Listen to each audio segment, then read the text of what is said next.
As a sales compensation consultant who has been in the industry for over 12 years, here are the top three things I look at when we are doing compensation diagnostic projects at Falcon Incentives. The first thing is you want to be looking at your attainment and payout distribution.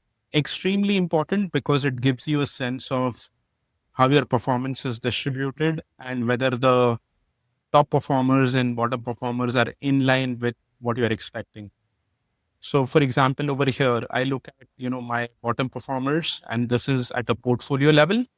You also want to be looking at different products and gauging where your bottom performers are and who those are, and who are your top performers and where those are. So in this particular case, most of the team is good because the lowest performer is in that 85 to 90 bucket, and the top performers are in 125 to 130 bucket.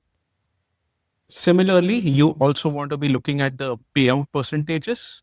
And if I look at the payout percentages, again, this is at a portfolio level, whether, the payout percentages make sense and if they are in line with your portfolio attainment or performances. So in this particular case, the lowest is 60 to 80%, which is actually a good plan because almost everyone made some money at a portfolio level. And my top performers are in that 200 to 220% payout percentage. So overall, things are looking good. But one thing to notice again is the median payout percentage is significantly high at 150%. So something to dive deeper when we look across matrix. So that was one. The second thing that I look at is the scatter plots. And again, you want to be looking at it across different products because each of your products could be behaving differently. And at a portfolio level, things might look okay, or things might look okay for specific managers. That might not be the case across different hierarchy levels and products. You want to look at your sales versus quota scatter plot.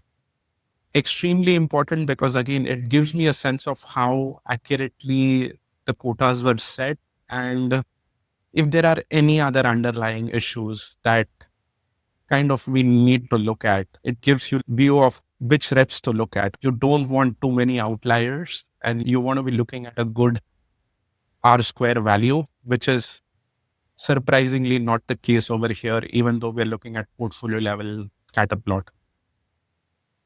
Important, you want to do this across different quarters and you also want to compare one quarter with the next quarter so that you're not looking at a standalone quarter. You're looking across different quarters and different time periods. The third thing that is again very important is you want to look at the cost of sales. And not just the cost of sales for one level, you want to look at the cost of sales at an organization level or at least at a manager level, because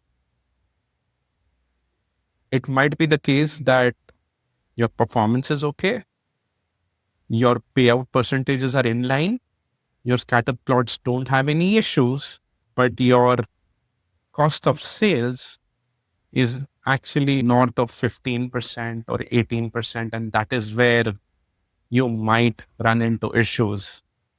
So cost of sales is the sales divided by the fixed and the variable cost per rep.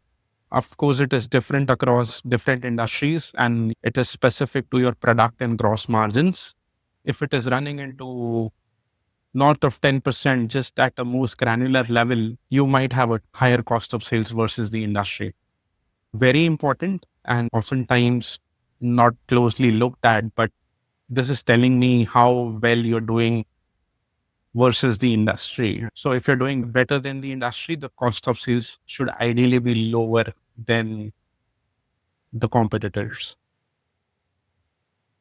So that's the three most important things. The tool that I'm currently using is Sales Comp Edge. It's the easiest way to do sales compensation diagnostics.